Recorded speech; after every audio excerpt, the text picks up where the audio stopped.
Hey guys, welcome back. कैसे हो आप लोग? दोस्तों इस वीडियो में बात करेंगे बीटीसी के मूवमेंट के बारे में कि लार्जर टाइम फ्रेम पे बीटीसी किधर मूव कर सकता है एंड लोअर टाइम फ्रेम पे हमें क्या बता रहा है, बीटीसी किधर जा सकता है। इस वीडियो में एक्सप्लेन करने की कोशिश करेंगे। सबसे पहले हम बात करते हैं ग्लोबल क्रिप्टो मार्केट कैप की। तो ये फिलहाल 3.13 ट्रिलियन डॉलर पे चल रहा है और पिछले 24 घंटे में लगभग 2% का गिरावट टोटल क्रिप्टो मार्केट कैप में देखने को मिला है। और फियर ग्रिड इंडेक्स न्यूट्रल चल रहा है 40 पे।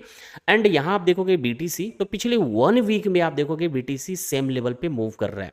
पिछले 24 घंटे में भी 0.83% का गिरावट और पिछले 7 डेज में भी आप देखोगे तो 0.84% का गिरावट देखने को मिल रहा है। और फिलहाल बीटीसी 95,434 डॉलर पे ट्रेड कर रहा है। अब आ जाते हैं बीटीसी के चार्ट पे, और ये लार्जर टाइम फ्रेम का चार्ट है, यानी डे टाइम फ्रेम का चार्ट है। और यहां पर समझने की कोशिश करते हैं कि लार्जर टाइम फ्रेम पे बीटीसी का चार्ट हमें क्या इंडिकेट कर रहा है, क्या पॉसिबल मूवमेंट हो सकता है बीटीसी के अंदर।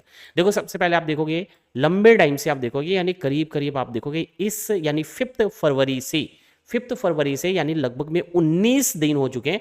19 दिन से ऑलमोस्ट इस बॉक्स के अंदर मूव कर रहा है बीटीसी। और यहां पर ये लंबे टाइम से जो कंसोलिडेशन चल रहा है पिछले 19-20 दिनों से, जब इस बॉक्स का प्रॉपर ढंग से ब्रेकआउट होगा, और ब्रेकआउट ऐसा होना चाहिए जो प्रीवियस कैंडल या उसके आसपास के जो कैंडल होगा ना, उसके हाई को ब्रेक करके कैंडल की क्लोजिंग होगा, तभी ब्रेकआउट समझेंगे। ठीक है, ब्रेकआउट का मतलब ये नहीं होता है कि प्राइस केवल बॉक्स के ऊपर जाना फिर कैंडल की क्लोजिंग बॉक्स के अंदर देना, इसको ब्रेकआउट नहीं कहेंगे। ब्रेकआउट तब समझा जाएगा जब कैंडल इतना बड़ा बने कि बॉक्स के बाहर आकर क्लोजिंग दे, और साथ में मान लो ये कैंडल बड़ी सी है तो इस वीक के ऊपर भी कैंडल की क्लोजिंग हो जाए। तो अगर ऐसा होता है तो समझ जाना कि प्राइस उसी डायरेक्शन में मूव करेगा।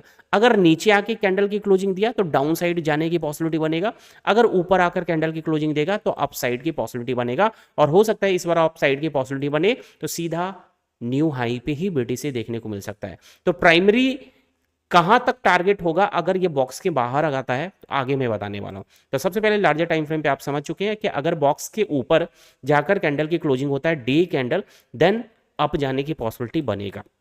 नीचे आता है तो मैक्स टू मैक्स इस जोन को आकर टच कर सकता है। ये जोन $92,000 से लेकर $89,000 के बिटवीन का ये एरिया है। अगर ये बॉक्स ब्रेक होगा तो ऐसा नहीं कि शार्पली फॉल करेगा, ये नेक्स्ट सपोर्ट होगा बीटीसी के लिए।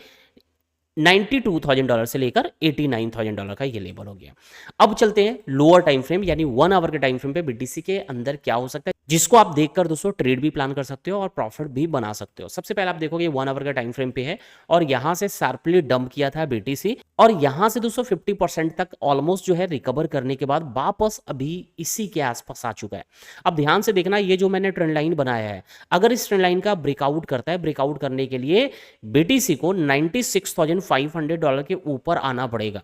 तो $96,500 के ऊपर आकर कैंडल की क्लोजिंग होता है, तो फिर उसके बाद माइनर सा रिटेस्ट या जो भी ये रिटेस्ट बनेगा, रिटेस्ट होने के बाद फिर बड़ी सी रैली आपको बीटीसी के अंदर देखने को मिल सकता है। तो सबसे पहला जरूरी है कि बीटीसी $96,500 के ऊपर आए और कैंडल की क्लोजिंग दे 1 आवर के टाइम फ्रेम पे, देन रिटेस्ट करने आता है, तब आप लॉन्ग की ट्रेड प्लान करना। जैसे ये गया ऊपर और ऊपर जाने के बाद कैंडल की क्लोजिंग दिया, और जब नेक्स्ट डे रिटेस्ट करने के लिए आ रहा है, या तो ट्रेंड लाइन पे आ जाए या फिर कुछ यहां आ जाए, या फिर थोड़ा बहुत अगर ये 96 पे भी आता है तब भी आप लॉन्ग में एंट्री बना सकते हो। और आपका फर्स्ट टारगेट जो होगा, फर्स्ट टारगेट होगा 98,000। ठीक है, फर्स्ट टारगेट इज 98,000।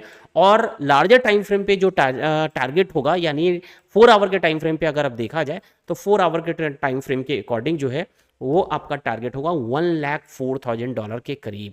यानी यहां से जो पंप करेगा सीधा बिटकॉइन $104,000 तक जा सकता है, आसानी से जा सकता है।